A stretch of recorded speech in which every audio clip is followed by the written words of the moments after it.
Welcome everyone to another edition of the Wrestling Underground podcast. I'm your host as always, Chad. Joining me is Marcus. Marcus, how the hell are you? Good man, we back. Should be an interesting show. These were some intriguing topics before we came on. So we got three quick ones. MLW's recent show was this week, Summer of the Beasts. We're going to talk about that. We're going to talk about Night of Champions a little bit. Talk about how we feel about the CM Punk John Cena of it all and where things are going. And then we're going to talk about the possible casting for Street Fighter. I know that seems a little out of the blue, but like a quarter of the roster are pro wrestlers or rumored to be pro wrestlers or look like pro wrestlers. So I feel like it fits on this week's show. By the by, I'm watching Genesis 2006 right now. I don't know why TNA thought feeding Johnny Devine, Frankie Kazarian, and Matt Bentley to the James gang, especially right after they debuted, was the way to go. But like, I don't know. What are we gonna do? That takes me to next week's topic. Barring anything major coming across the newswire in the next 6 days, I think next week we should look at the 10 biggest booking blunders in TNA history. How do you feel about that? Yeah, Apparently, it was a reaction Marcus enjoyed. yeah, that's gonna be it's just we just doing 10, right? We're just doing 10. And the reason why it came to me, like, right, I didn't know what we were going to do for this week. I turned on Genesis because I was like, this is like the end of an era, start of an era pay per view. It's the first one Vince Russo had since he came back with the company. Plus, it's also the debut of Kurt Angle. So I was like, I still think one of the biggest fuck ups of all time, even though this was TNA's most ordered pay per view for some time, was rushing into Joe versus Angle. I think that at the time, I defended it, but you could have milked it a lot had you just given it some time to breathe. So I think for that reason, because I think about like AEW and how much success they've had with a roster that, in my opinion, name wise, wasn't on the par of TNA in 2006. Yet they're achieving heights that TNA has never had, and why? Like you had Sting, AJ Styles, Samoa Joe in their prime, not Sting, but still, so Kurt Angle in his prime, Abyss, and you couldn't get the same kind of success. Why? So like part of me is looking at it through that lens. Like if you had done Angle's debut and initial feud differently, could you have gotten more out of the company? Could you have elevated it more, found more? I mean, 'Cause- yeah, because correct me if I'm wrong. He feuded with and I gotta go back and watch it. And this may be a good excuse to do it with the next week's show. Correct me if I'm wrong. Didn't he feud with Anderson longer than he feuded with Joe? no, he. So technically, if we're going through it all, I'm pretty sure he feuded with Joe basically for a year, maybe no, a year and a half. Almost, yeah, Okay, about a year and a half. So his first match with him was Genesis 2006, and the last match really in their feud was at Lockdown 2008. They feuded for most of 2007 against one another, save for a brief spell okay. when Sting and Angle feuded.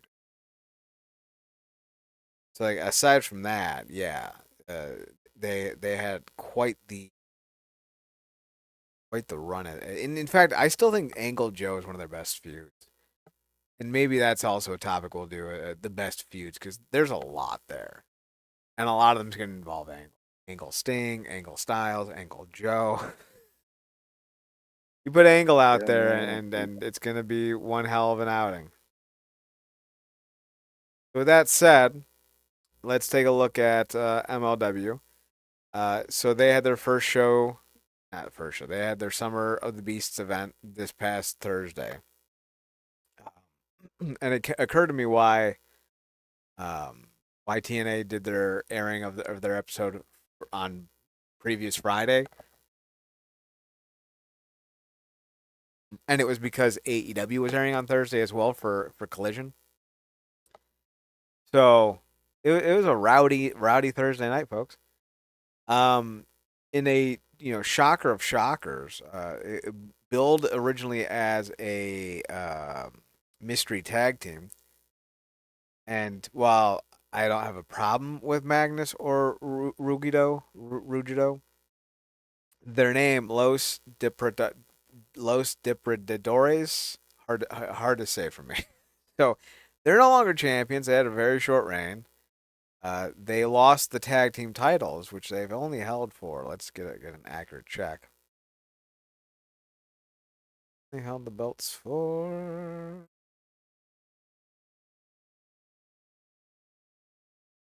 Here we go. 55 days. That's it.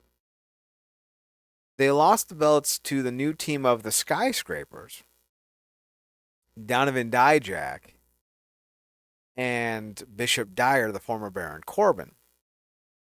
And honestly, even though I'm not a Baron Corbin guy, him and Dijak worked really well together, and I was very impressed with them as a tag team. And rejuvenating the Skyscraper name, I thought was a great idea because MLW has kind of always had their pulse on like 1980s, early 1990s WWE culture in a lot of ways. Like they were the World Titan. They had the World Titan Federation at one point, WTF, which was named, of course, after the fact that the WWE was Titan Towers, Titan Entertainment. They've embraced classic WWE concepts and logo designs at times. So like them borrowing from an old WCW tag team, which if I remember correctly was Dan Spivey and Sid Vicious, kind of on brand for what they were gonna do. I liked it. Dijak has really won me over with his run in MLW. His run on Ring of Honor was fine, and I wasn't like as over the moon with him in NXT as like you were. You were a very big Dijak fan early on in his end, and seeing him kind of in MLW has made me a fan of his as well. And his run with Bishop Dyer, I think, should be a lot of fun. They also found a way to make Babatunde into a commodity worth checking out. His name was Baba Thunder. He's just a heavy for the Contra Mm. unit when he pops up, but it's still interesting. I'm almost 90% sure that the next time we see Braun Strowman will be in MLW. I wouldn't be Yeah, that's surprised. cool. And then that probably be a better fit for him. And it's cool. Like I did like Jack and FT. I feel like he was picking up some actual momentum before they actually cut him. With a decent theme song, a look and whole little vibe about him. But yeah, he's always been a really good hand, specifically for a big man. And you know, we've definitely had our ups and downs, mostly downs when it's come to Corbin. But I really feel like he found his stride again. Um, in NXT when they had him tagging with Braun, and seems like they're continuing that by putting him with Dijak. So that's probably where he's at his best right now as part of a tag team. So I mean, because he's not bad, he's just you know from head to toe, he's not your guy on paper that you'd be like, oh my god, that's a star. But you put him with somebody and they come together real good, it can be a quality tag team. So I'm glad he's finding success in MLW. I am too. Definitely something to check out. In other news, Kushida not debut. Diego Hill debuted against Kushida. That was a solid little fun match. Went about 9-ish minutes, I think, 10 minutes. Kushida got the win, but they're hyping up Diego Hill's debut in the company. They had a whole thing about him on the website, so they're trying to make damn sure people know that Diego Hill may be the next big thing for them, because they don't often hype up every guy that comes in and out of the company. So be sure to check that out later on. Brock Anderson having turned against Bobby Fish and what's his name? Brett Ryan Goslin at the Word Chamber event. He DDT'd Brett Ryan Goslin, which was also Brett Ryan Goslin's last appearance in the company. Brock hit him with a very sweet DDT and had a decent match against Anthony Green. What I want to say about Brock is I think he needs to work on his physique. I'm not overly impressed. His father was built like a brick shit house. Didn't have like Huh. any I heard like that. right. He didn't have any like super impressive like muscles or definition. but I feel like Brock could tone up a little bit. I'm not saying he needs to look like Dave Bautista circa 2005, but like, maybe he hits the treadmill for 30 minutes more every workout. Maybe he cuts the carbs for a few months. I think he'll tone up nice. What I'm going to say about Brock Anderson is, regardless of what he looks like, I am very impressed with the way Brock Anderson moves. He got rushed to screen in AEW. But if you watch him, like, in with Anthony Green with CW Anderson, there's a quickness to his step that his dad had. Now, I'm not gonna sit here and say he's as good as his dad because one, Brock's only been doing this for like 4 or 5 years. Way too early to really judge anything. And he is still only 28. He's been doing this for 4 years. He's only 28. I think he's getting his Mm. timing down. I think he's putting in the work. Marcus, when I say this with no flippantness or just any type of over exaggeration. He's got one of the best looking DDTs in the game. The sharpness, the That's saying quickness, a the lot. right, the ferocity, like he hits. And I think they're smart to have him in this scene right now. Now, I still think the way to go is to keep him with CW Anderson. Now, if CW is in his 50s, his knees are probably about as structurally sound as a tin of tinfoil taken off the wooden roundabout, right? You unspool that and you crumple it up. That's about the structural soundness that C.W. Anderson's knees is. So, like, he's not a long term option for Brock Anderson as a tag team partner. And maybe Brock works better as a tag team. I don't know. We'll see as he goes on. But his match with Anthony Green really showed me that he could be, a low level singles guy in the right company, if not a tag team wrestler. Yeah, I mean, that's really cool to hear, and that's another compliment coming from you. Real quick, with since I view you as a wrestling aficionado, how innovative at the time was uh Jake the Snake with that DDT when he initially started doing it? So fucking innovative. Like nobody had really thought about doing it, and the story kind of gets turned around depending on who you ask. Some say that he had been working on it. He had wanted to take a front face lock and make it more imposing. Others say it was an accident. I don't know which story is true, but nobody had ever done it before, and it was such a cool looking move. It is almost the equivalent of when PD developed the Canadian Destroyer. Now the difference is Yeah. though, while I love PD Williams to death, and I always tell the story like I always thought Scotty Steiner called him make believe muscles because like his accent and his slurring was so hard. I didn't know he was saying maple leaf muscle. that's So I'm that's hilarious. so I'm That's always like, actually man, like why are they dogging on PD so hard? Because then Tanay and Don West would say it, and I'd still just hear make believe muscle. I'm like, so mean. But the difference between Roberts with the DDT and PD with the Canadian Destroyer is while PD was a fun guy, a decent promo. Jake Roberts was cutting scathing, tantalizing, almost seductive promos week in and week out. Like every time you heard him, it was like a sermon of sorts. So that was the big difference between them as far as legendary wrestlers go. I don't think PD is a legendary wrestler, and I do think Jake Roberts is. That being said, we had yeah, a what was that?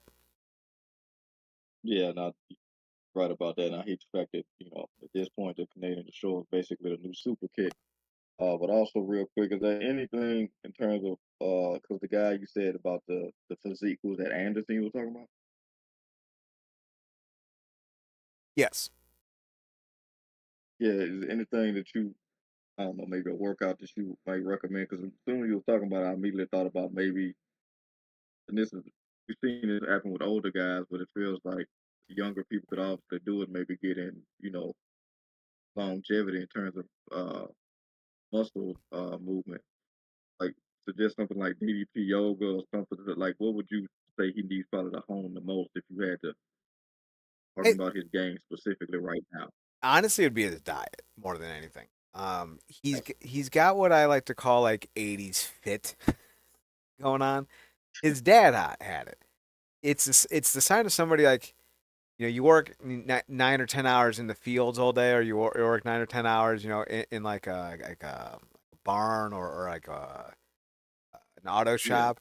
You're doing a lot yeah, of physical labor. You're building your muscles, but then you go home and you drink 3 pints. You eat like 14 cheese pizzas, and then you guzzle down some pasta. All the work you're doing is still existing. It's just now existing underneath all of that heavily carved out meals. So I would yeah, say, cut the beer, maybe cut the carbs a little bit, add a little 30-minute cardio to the end of your workouts, and maybe do a couple sit-ups extra. And like I think he'll yeah, he'll lose the quarter of an inch that I think he could stand to lose. Because right now that's kind of his downfall is that he still looks like someone who started wrestling. He's moving so much better. He just looks like someone who just rolled out of bed and started doing that. And yeah. Okay, so well, what I so was gonna is he like in between Eddie Edwards and Sammy Callahan, or I think he's on the better side of Eddie Edwards. Sammy Callahan, unfortunately, is what he's going to be at this point in his career because of how fucked his leg is. He talked about it before. Like he's tried to lose all that extra weight, but his leg just won't let him. I am surprised Sammy Callahan is still wrestling with how severe his leg injury was and how quickly he came back from it. I don't know if we'll ever see Sammy back at 90%. I don't think we'll ever see him back at 100. Eddie is more, I think, a combination of his knees are starting to go, and also he's just kind of living the dad life where he's eating yeah, whatever, drinking whatever.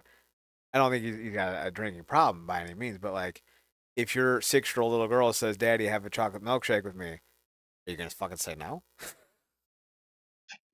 I don't think Eddie's the guy that's gonna say no. Like, so like yeah, if Eddie watched his diet a little bit better, he'd get in a little bit better shape.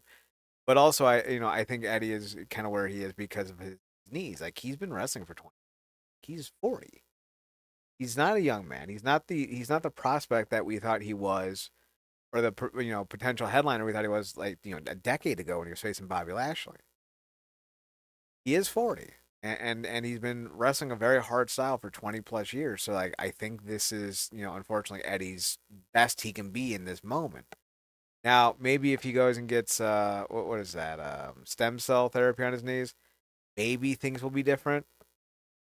But I think this is what he is for the moment. As for Brock, I think most of the issue is just a little bit of a diet.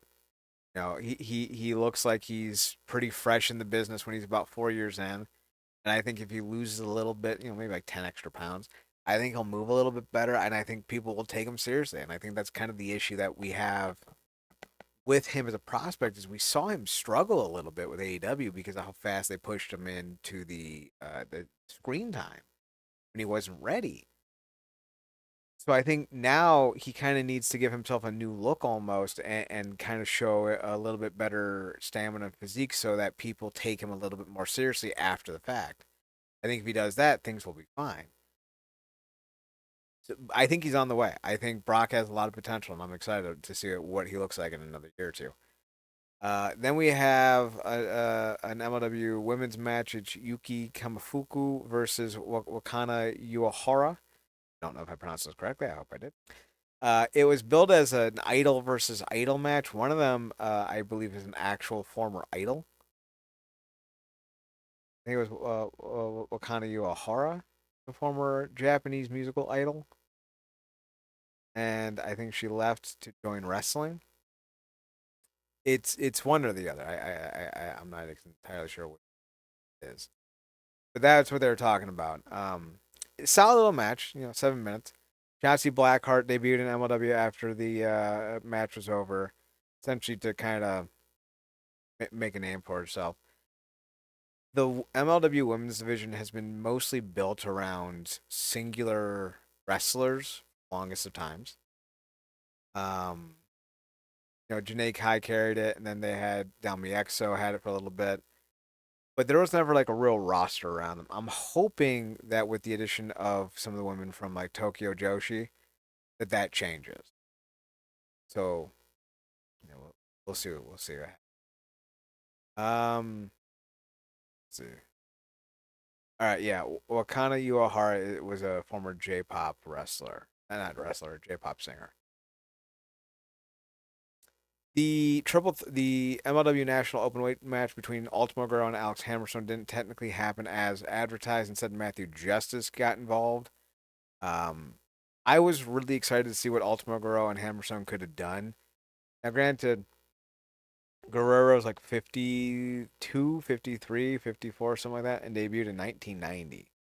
So like I didn't have high hopes for him as a wrestler against Hammerstone, but clearly adding Matthew Justice to the fray kind of spoke volumes about where they think Guerrero's physical condition is as a wrestler. They didn't think that he could have the kind of match that I think demanded Hammerstone and the Openweight Championship. So it was fine.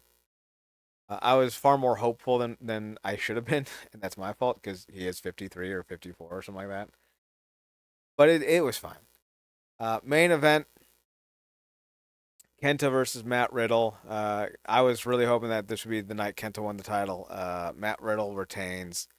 It was fine. I wouldn't say it was anything to write home about. Matt Riddle has been nothing but putting out mediocre main events since joining and winning the world title for MLW. And I don't know what the end game here is, folks, because like I would have put the belt on Dijak, I would have put the belt on Hammerstone, I would have re-signed Alex Kane, put the belt on him, but instead here we are with fucking Matt Riddle. What are you gonna do? I'm looking at the card for Blood and Thunder, which hasn't aired yet. Bobby Fish headlines against Satoshi Kojima. Mystico is in the Opera Cup tournament, as is Bishop Dyer. We'll see what happens there. I think it's going to be 8 men. We'll find out as time goes on. Mystico should win the Opera Cup for the second year in a row because Mystico as world champion would put my butt in the seats. But the big news about this show, Marcus, had nothing to do with matches, had nothing to do with Shotzi's debut or Bishop Dyer and Donovan Dijak winning the tag titles or what have you. But it was the return of MJF to MLW in one of the more shocking moments in the company history. MJF returns to MLW and attacks Mystico. Mystico comes out, basically says he's cleared to go. Then he gets jumped by a member of Contra unit. The Contra soldier takes off his mask to reveal a Mystico mask. Or I think it may have been the MJF mask that he was parading around in that kind of looks like the Mystico mask, regardless. He then takes that off, and it's MJF standing tall. So for those of you who don't know, Marcus, I think you might be in this crowd. MJF debuted in major wrestling, television spheres in MLW. He was one part of the dynasty alongside Alexander Hammerstone and Richard Holliday, and at the same time, Swerve Strickland and Darby Allin were also pillars of MLW. Could you imagine what MLW would have looked like if Swerve Strickland, Darby Allin, and MJF never left?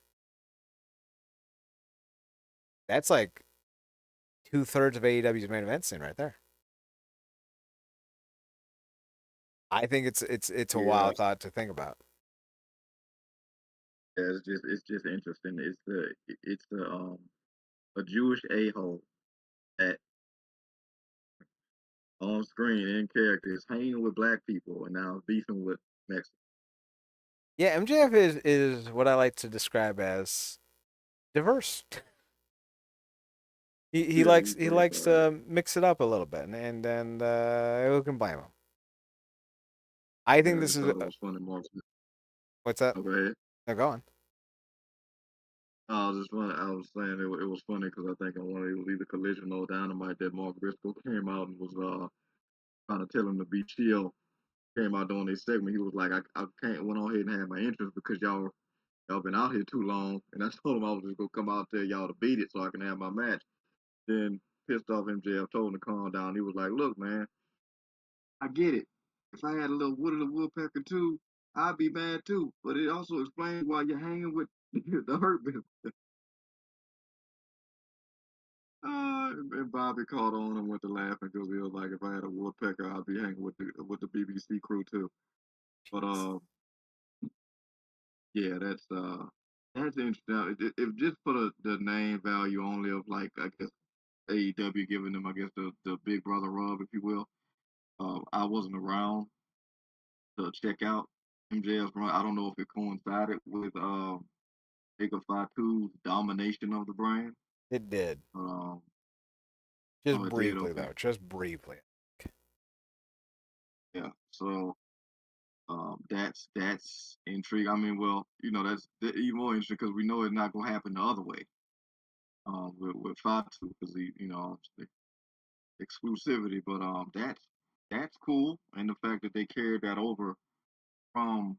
'Cause I don't know if Mystico was a part of that whole AEW in Mexico thing, but the fact that he's channeling all that beef that he's got now, bringing to the MLW, it's probably cross promotion. I don't know if they go have Swerve pass back through, but I think like as you said, anything at this point would be better than Matt Riddle. I think that experiment's over.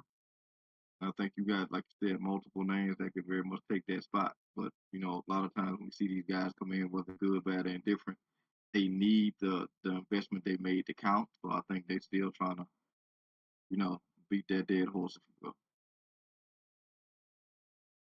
I think moving the belt to Mystico is the best call for them because I think Mystico has.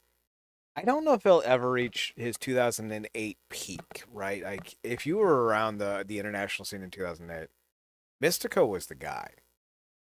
I would say for that year, maybe '07 to early '09, people spoke about Mystical same way we spoke about Michael Jordan and LeBron James basketball.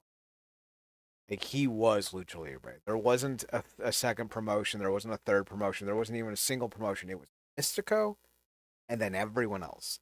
He'll never hit that level again because like that's a once in a lifetime level.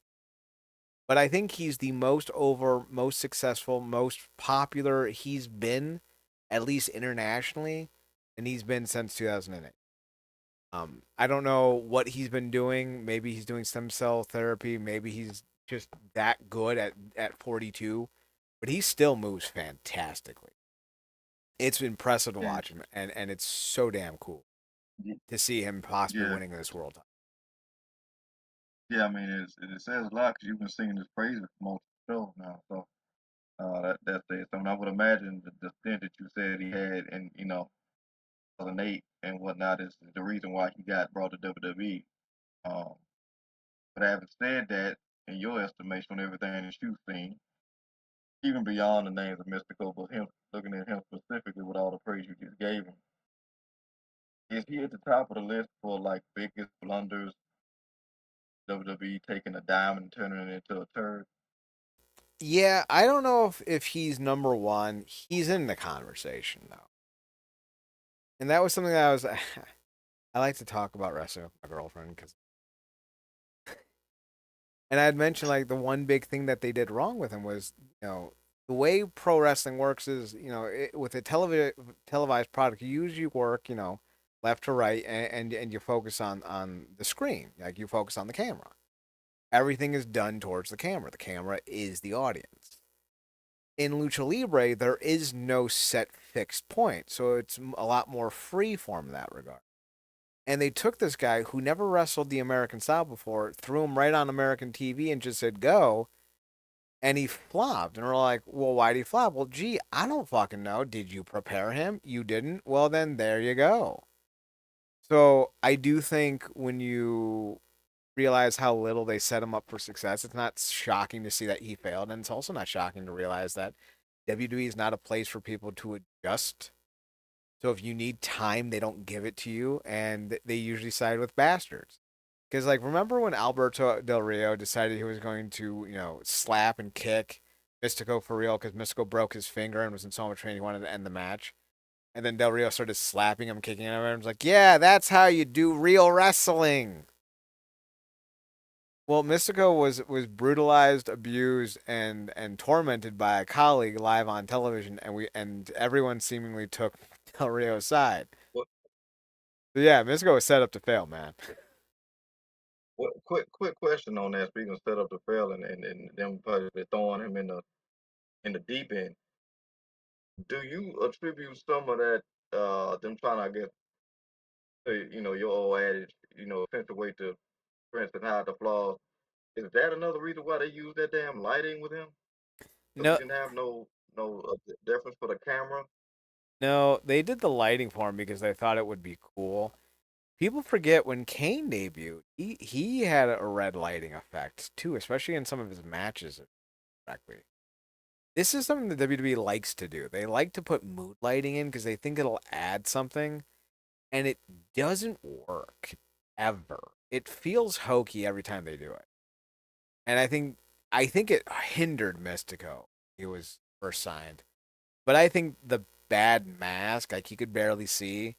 I think the stupid entrance, and basically just like all the things they tried to do on top of each other, just failed.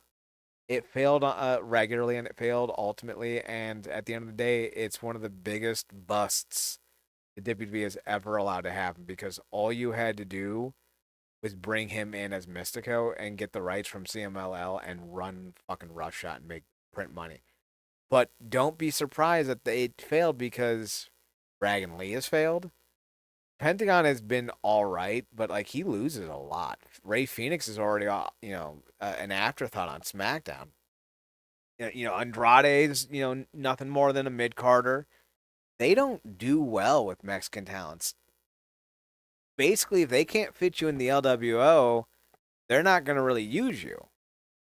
Which is why I think in part they got AAA was so they could send these Mexican wrestlers down to Mexico a few times a month and kind of get some of their money back, so to speak, by having them work in front of a crowd that will appreciate them. But we'll see if that ends up holding water. Funniest thing of all, apparently Mexico hates El Hijo del Vikingo. Like he gets booed. Wait, what? Yeah, AAA faithful do not like Vikingo. They were very upset that Patron dropped the belt to him. I don't Is he I don't get it. is he their Cena? I maybe maybe it be that way. Being a Cena, let's briefly talk about Night of Champions. I don't really want to talk about this show. Um, Jade Cargill is never going to get better. I think we've hit the point of diminishing returns with her. She won the Queen of the Oh Ring man, tournament. you saw the match. I saw the match. It was one of the only matches I watched all the way through. We've been like Jade's has had like 5 years. Like I don't think she's gotten better at all. I don't know if you think she's gotten better. I don't think she's gotten better. And I think if she has gotten better, it's within a minuscule amount. One of the best looks in the business. But I feel like Yeah, she's Goldberg circa 2025 without the era to support that type of talent level. Like Goldberg would never get over in 20. He got over 98 because he was so unique and such a breath of fresh air in a company that really needs someone like him. And he's been living off that reputation. I am one of the biggest Goldberg fans in the world. I have his signed autograph, and I will not deny both that have. that's the fact. Yeah. I feel like Jade Cargill's the same kind of mold. I feel like if she was in 1998, she would have gotten over just like Goldberg did. You look at China. I think she would have been just as over as China. China wasn't a good wrestler.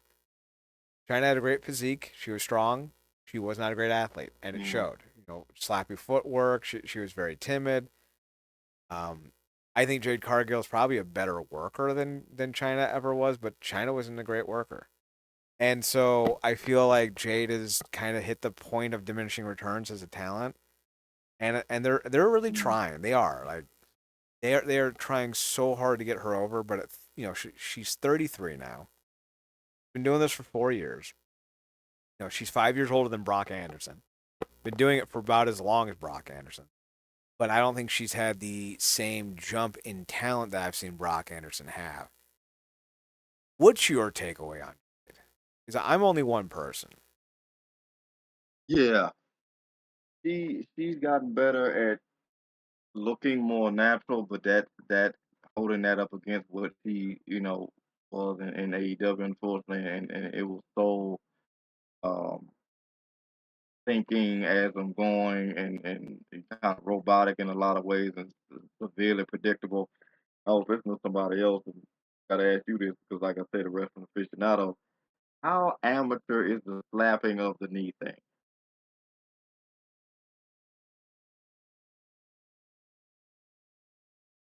In what way? In terms of, oh, I'm supposed to be selling this knee or leg right now, and instead of kind of just like doing like a solid selling job, I'm just hitting it as I'm moving.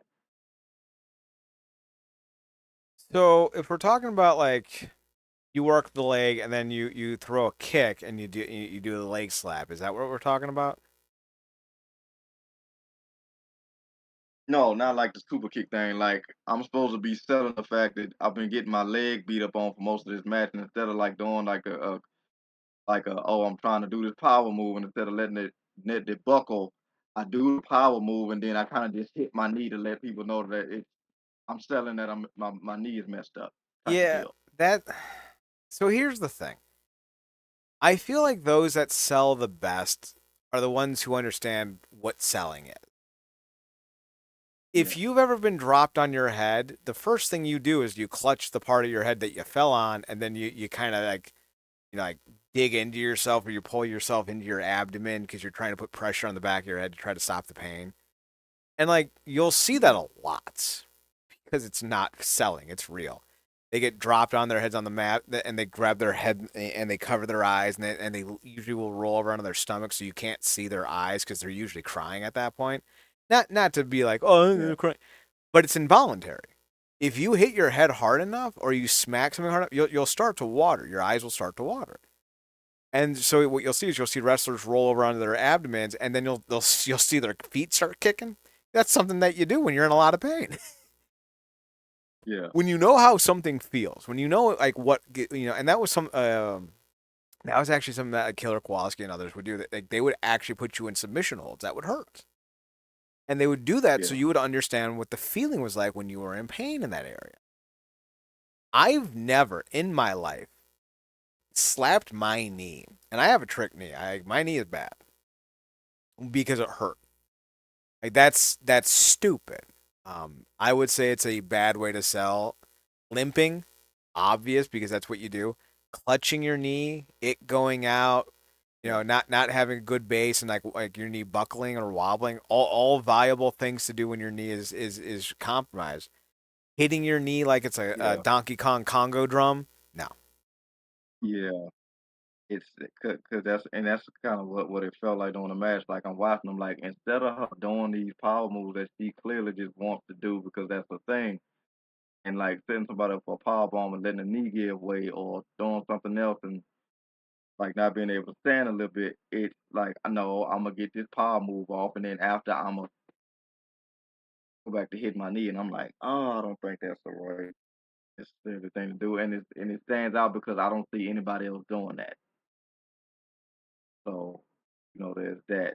But like I said, it does feel like she's getting better at flowing, but it's at the stage where it's like where she's at now is where she should have been at when she first started, and not now. So they're trying to, like you said, they're advancing her in positions, and she's trying to have her in ring meet the positions that they're putting her in. I just don't know if it's going to correlate, particularly when somebody like Bianca comes back and she gets thrown, will I would imagine back into that three-way between her, Naomi, and Bianca. And if she has to fight somebody like Stratton one-on-one, who looks like that's where they going potentially, she might get showed up by this girl.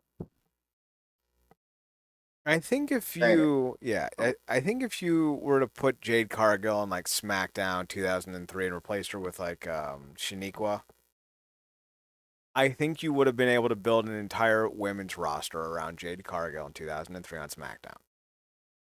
The problem is that this isn't 2003, and you have people like Julia and Stephanie Vaquer and who is the other one that popped up? Delta and Jordan Grace. who are all significantly better than anyone else on the WWE women's roster. I don't mean, well, they're the best in the NXT. I mean, those four women alone are better than every single wrestler ahead of them, below them, to the left of them, to the right of them. And you cannot sit here and say in all sincerity that Jade Cargill is on the level of people three stages below Jordan Grace. Jade, with all due respect to Jade Cargill couldn't lace Jordan Grace's boots, let alone have a good match with her. I think when that's kind of the situation that you're in, you have to ask yourself what's the value in Jade Cargill at this point. Is there a point of diminishing returns with her? Is she going to be able to give you good matches? Is she going to sell you a lot of merch? Like everything you do as a wrestling promoter, everything you do is to make money. Everything. Sell tickets, sell merch, sell matches, sell cards, sell TV shows, sell pay per views, sell action figures. Does Jade Cargill move any of those notes? If she does, cool. Book her to high hell. Goldberg Yeah, does, right? If she doesn't, what are you doing? I feel like some of it is that she came in and WWE wants to use her and use her right so that they can be like, haha, AEW, haha. And I don't know if that's going to be the way to go because you're putting so many other more talented wrestlers on the back burner just to get her over. And I don't know if it's working. yeah. I root for her. And Roxanne, well, Roxanne is who she faced Oscar, and she's another. Even at this age, Oscar is still um, solid. And I think Roxanne is another one who's solid, but I think obviously they're pushing Jay right now. So, and I root for it. I want her to win. But it's just certain stuff is just you you kind of can't avoid it. So I'm hoping we see some more improvements. But like you said, it kind of feels like there's a stalling in terms of certain things happening. And she's putting new moves and little stuff here and there, but it feels like she got a bad ball because of the way she had to start out. So um, but yeah, that it wasn't the only thing on the show that kind of left you certain things head scratching. Never a dull moment in Saudi. Yeah. No, no. Cody defeats Randy Orton to win the King of the Ring tournament, and John Cena beats CM Punk in one of the worst matches I've ever seen in my life. John Cena's washed. I don't think anyone should be doubting that. John Cena, will go down, I think, if we're being sincere, a top 20 draw in the business, maybe a top 200 talent in the history of the business, maybe. And again, that should not be an insult. I mean, in the history of the business, across every company that's ever existed, John Cena's in the top 200. We're talking 100 plus years of wrestling. I think that's a pretty damn good spot. Um, Hulk Hogan Yeah. wouldn't be in the top 20, a top 200 in terms of talent. So, like, that said, I think John Cena has essentially been washed for the better part of 3 or 4 years now. Whenever he did what was it? Was it Brock Lesnar and him at SummerSlam like 3 or 4 years ago, or Roman Reigns and him Yeah. 3 or 4 years ago at SummerSlam? That was when it became very evident that he just didn't have it anymore. His knees were gone, his hips are gone. He can't move like he used to. And every single one of his matches since he came back to do this retirement run has been awful. It's been just straight up fucking awful. Um, Sooner it's over, the better. Now, apparently, what they're going to be building up to is Cena versus Cody at SummerSlam. That's why Cody won King of the Ring. And honestly, like, I don't know. If Cody beats Cena at SummerSlam, I don't know. More importantly, somebody pointed this out. Hey, remember when Ron Killings was everywhere for like a week? That was a fun time. And I'm like, yeah, where has Ron Killings been? I don't know if I'd like to see Ron Listen, Killings win the belt over Cody, but like, at least it'd be different. Killings ran a foul with Alistair Black and caught a black mass last week. Um, but yeah, and it's funny because he had an interview on the Breakfast Club with Idris Elba promoting. their new movie, and he talked about because he got asked about slowing down. I mean, why he knew it was time to retire, and he talked about it. And it's funny because you mentioned earlier like that Batista physique, and him and then Cena had that great rise in 2005 to the top, and they had very specific type of physique, and we've seen them both come back looking not the same as they did, and he talked about in the interview like he knew it was getting time to get packed up because he lost weight, which means he lost muscle mass. Losing muscle mass means you can't lift the same, and so much his character was being able to do those incredible man lifts, and him not being able to do that anymore kind of puts him in a unique position. He knows he's slowing down his knees, like you said, and he's very much aware of it. It's just that I think, to your point, like when he was even before, he's never been no technician by any stretch of imagination. I don't think he. I mean, the man. I don't even think he still runs the ropes right. So he's always kind of been awkward. At his best, he was very serviceable. Um, not when he was doing that damn stunner, but at his best, he was serviceable. He flowed into his stuff good. But now it's just he he's the guy that looks like he should be leading a PTA meeting out there, and him and Punk probably had about as good of a match as you can get at this stage. Um, that wasn't that we're gonna do each other's moves back and forth 15 minutes, though they probably have already done that. Um, it just wasn't good, and then him having all these matches now where it's like, it's time for the referee bump spot, and you know that was only good for the. They always mark out when they do the little Nate's run. That's that's about it, and then obviously Seth ran out there because he swore on the blood of the Irish that he never allowed Punk to get a world championship as long as he was breathing, so that played into it. But yeah, but you hate to see it, but we saw the same thing when Batista came back. He was not swole, he was wearing blue, he picked up some horrendous tattoos, and it was just not the same. And so much of those characters being about power and not being able to have that power, on top of looking old and being very kind of unsmooth as much as they were smooth even in their prime, it's just not a good combination. Batista refused to come back because he doesn't want to look like Cena is now.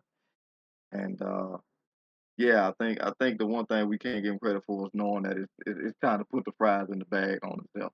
So, I don't know how much longer it's gonna go, but he's probably still give it back to Cody. I don't know who takes it off Cody. I don't know if they say that for Orton. Somebody else likely might be Orton because they got that fetish for getting those guys those 15 to 16 reigns. But yeah, just I just hope he doesn't get injured on the way to closing things out. Um, but Punk did something blunderous too on this show. Was it wasn't during the match. We can go off into that because Punk's been more your guy than mine. So we'll touch about this briefly. I don't want to linger too hard on this. This was a disaster of a show and it Yeah. ruined so many reputations. None more than Punk. Punk apologized to the people of Saudi Arabia. Now listen, I don't disagree with the sentiment. Um, I think you and I will both kind of understand what I'm about to say. We are not our leaders. And to assume that the people of Saudi Arabia agree with what the Crown Prince Mohammed bin Samal, I think is people should call him Mohammed bin Bonesaw, which fair enough. With what he did, the murder of Khashoggi, the former journalist, can't assume that the people of a country agree with their leader. We don't. Don't agree with them. Yeah. So I don't disagree with the mentality that you should respect the people of Saudi Arabia because they are people. But when he apologized, it looks bad. It looks bad for your reputation. Again, he didn't apologize to the leader, he apologized to the people. But also, he shouldn't have gone. Like we know what this show is. It's sports washing. They're using the WWE to make the country look like they aren't murderous homophobic, racist pieces of trash. A lot of Saudi Arabia was built on slave labor. So like I don't know, I thought CM Punk had more morals than he did because like here we are, fuck. So I think it really hurt his standing and it hurt Right. his reputation, and I don't think he'll ever bounce back from that. This is one of the Yeah. worst human rights countries in the world of modern humanity, and he rolled in there like, oh, da, da, da, da. Moron, moron. Yeah. You 100% everything you said. Like you said, we can understand the sentiments and certainly 100% agree with you. We are not our leaders. Um, Certainly don't back ours, but it's just that thing. Like Punk's always been that guy who kind of, as the kids say, stood on business when it comes to a lot of stuff that he thought. And obviously, we all, have the right to change our minds when presented with new information over time and so on and so forth. But he's never really been a guy that said a lot of stuff that he didn't believe and didn't care to stand on for, the length of time that we've seen him and heard from him. And I feel like a lot of things that we've gotten from him, he very much believed and stood behind. I mean, this is a guy who outright clearly supports women, gays, so on and so forth. Like all the stuff that you would want somebody to support who, claims to be on the right side of history, he does. So, to do that with a country of everything you just said, it's like, coming specifically coming off of that promo with the scene of the pipe bombed him and was like, "You're the biggest." Like you called me a sellout.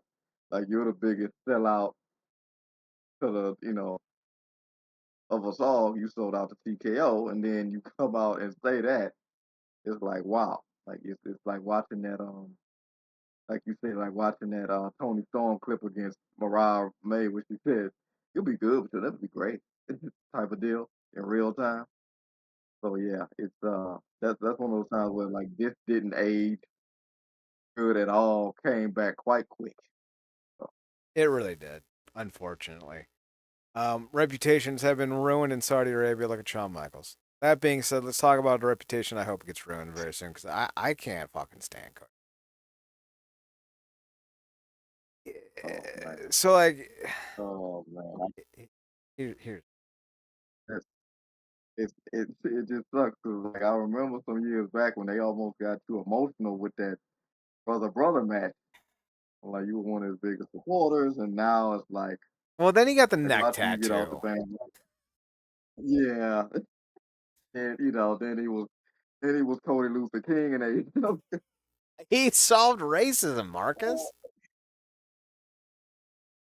oh, Now listen, oh I yeah, know some people are like, no, Cody's not a conservative.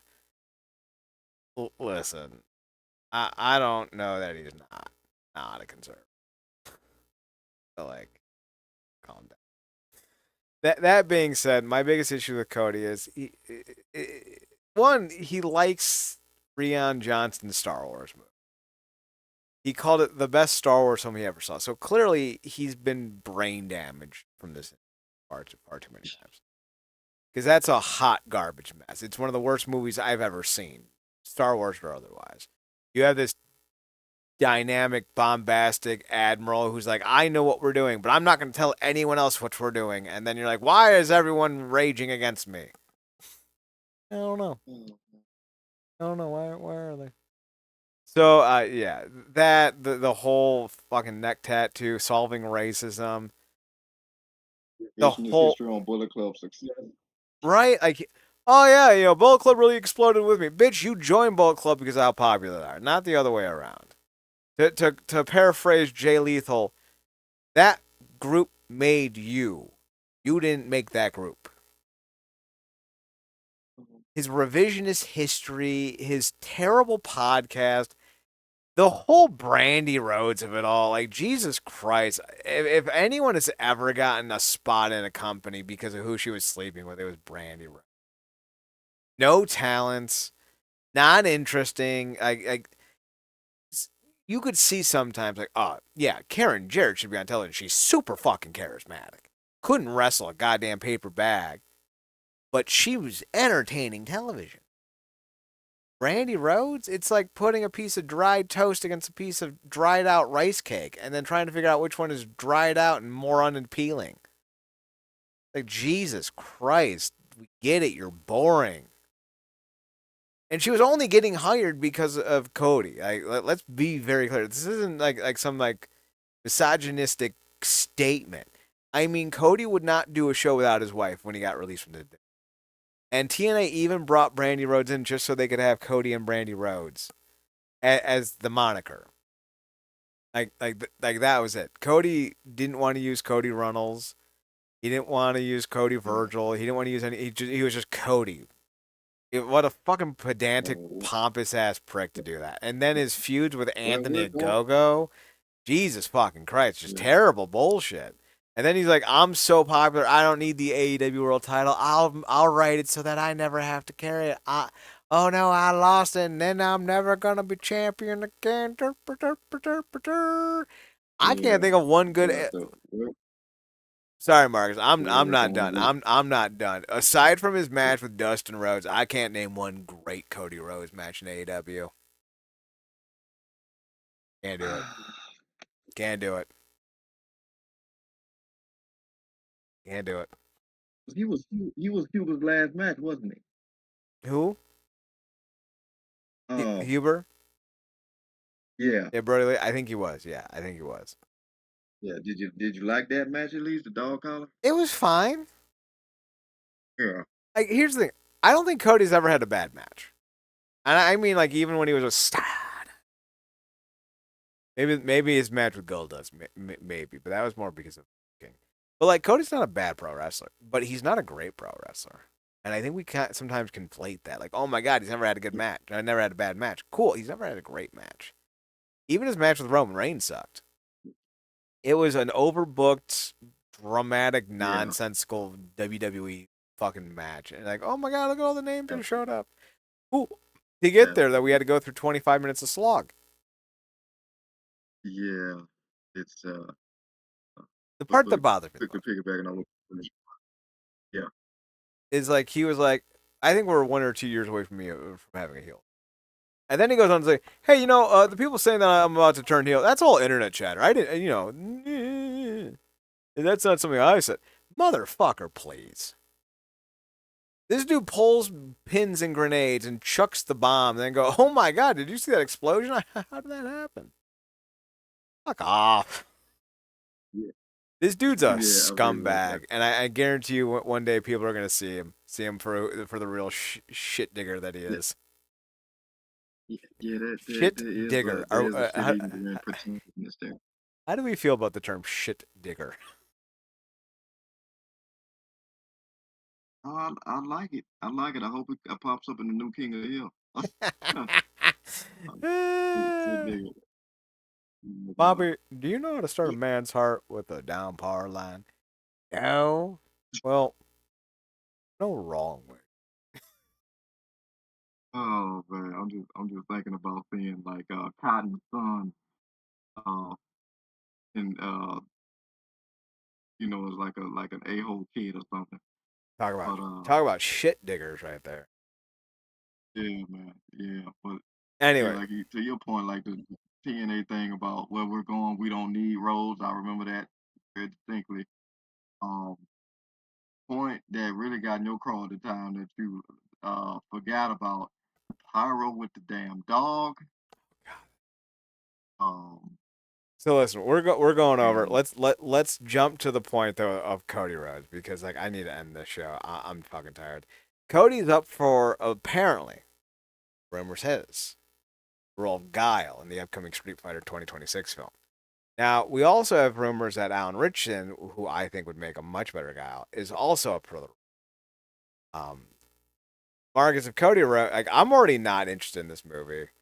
You got fucking some masked Latin cowboy singer playing Vega. You have Roman Reigns playing Akuma. Jeez. I don't know who the one podcaster is playing Dan. 50 Cent's playing Ball Rock. Like none of these names make me excited for this. None of them. Alan Richardson, Jason Momoa. I'm okay with both those names. And if you add Cody to the mix, like Cody can cut a great promo. But Cody, I feel, is the Barbara Streisand of pro wrestling. And to which I mean, like, yeah, he could cut a great promo, but he knows he can cut a great promo, and somehow he very rarely ever ends up cutting a great promo because of it. And I feel like that's Cody. That's the definition of Cody Rhodes. All the talent in the world, all of the inability to hit those marks. You put him in a movie, he's terrible in everything I've ever seen him in. He was terrible in that episode of wasn't he in Psych? I think he was in an episode of Psych, but he was terrible in Arrow. Just fucking Mm. awful. One of the worst cameos I've ever seen.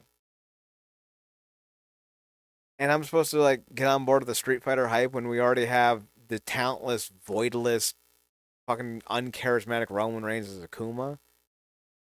Like we've already like how he'll play Akuma is how we've seen him in WWE for the last 6 years. Just I'm the big dog. I don't talk a lot. I'm booked to be real intimidating, even though I need help doing every single one of the matches. Oh, cool! Can't wait to see that on big screen. Yeah, that'd be awesome.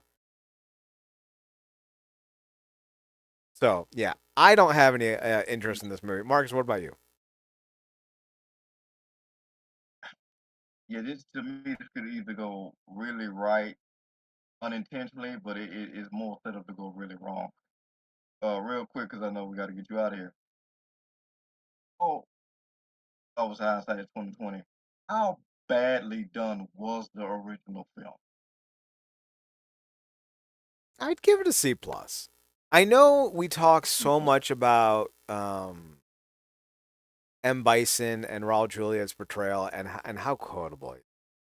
For you is the greatest day of your life, but for me, just fucking, he ate that whole like the man was dying and he ate like he knew he wouldn't have another. Yeah, But that said, like yeah, not a great movie. Like a lot of it's nonsensical, but it's still a solid C plus movie. Like it's the kind of yeah, movie that you wake up, at 11 o'clock on a Saturday morning in the middle of summer. It's too hot to go outside, and there's nothing else on, and it pops up on your screen. You watch it. Like in 1997, if you had nothing else to do and you saw that it was playing on HBO or what have you, yeah, you'd watch it, and you'd be like, "That wasn't bad." I'm not paying $29.99 to watch it, but like, yeah, it's bad, not bad.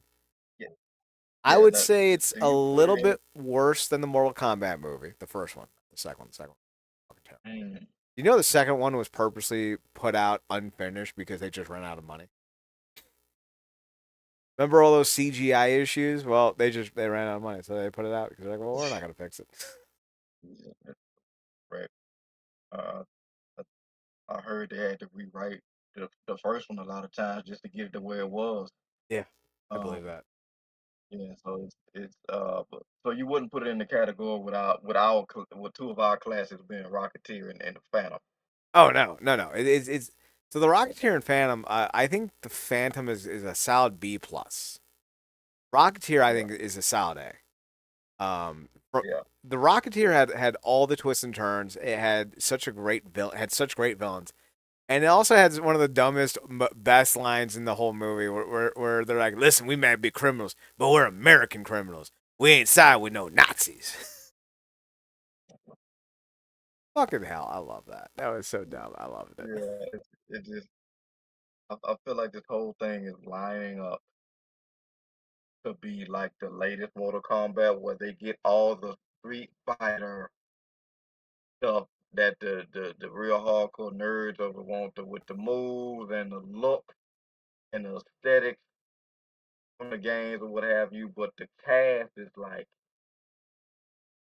who is this new person that nobody asked for? Why is this character talking like this? Why does he look like that? Why does this character not really do what they're supposed to do? A la, like the Cole character, or Raiden was kind of haphazard, and Luke Kang had this weird way of talking. Like it just stuff that worked. It was a lot of stuff that worked in that movie, and a lot of stuff that didn't. This, like I said, if this goes right, I don't know how much of it is going to be intentional because it, by all intents and purposes, it feel like stunt casting. So yeah, I don't know, man. Like I don't, and maybe this could be a show we do later about how many times like wrestlers have been casted just for it's the wrestler of it all, and it actually paid off. But yeah, I don't know. Like you said, I'm a big fan of Alan Richardson. I got to catch up on all 3 seasons of Reach. I'm looking forward to that. And Jason Momoa is my guy.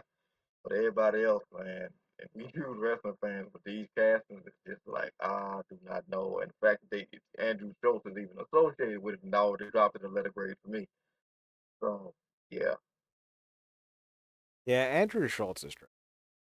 I don't know who this weird Spanish cowboy guy is who always wears a mask. But like, all right, maybe he'll be a decent thing. We'll find out. yeah, Maybe Curtis Jackson's about to become and our I new favorite actor. almost I hate don't know. it. It's hilarious. I almost feel bad for the young lady that has to play Chun Li because I would imagine the expectation that will be put on her just on the aesthetics alone is almost almost unfair. You Yeah, know. a bit. All right, we'll wrap it up. Next Tuesday, we're going to talk our 10 biggest booking blunders in TNA history. That being said, Marcus, you can be found on Twitter at ParadoxKid, ParadoxKid. That's me. You can also find him on his other podcast, The True Penny Show, TruePennyShow. That's only two. On Twitter. What are you guys talking about? What have you guys talked about recently on The True Penny Show? Uh, recently talked about obviously everything going on with New Japan, some AJPW stuff, and yeah, probably gonna be covering some Ring of Honor stuff as I think it's coming up either this month or what have you. But yeah, just be on the lookout for that. Check that out on Twitter. That's True Penny Show, TruePennyShow. You can find me on Twitter, Chad Nerdcorp, CHDNERDCRP, and on the Instagram at Chad's Photo, CHD. We're on the website realnerdcorp.com, REALNERDCRP.com. We're also on Twitter at NerdcorpNERDCRP, YouTube at Wrestling Underground, Twitch at Wrestling Underground. Check us out there. That's going to be us. Excuse me. That's going to be it for us this week. Be sure to follow us on all the websites and social medias. Thanks for tuning in. Thanks for checking us out. Thanks for giving us a chance. Remember, as always, to watch more wrestling. Marcus. Home. Good night.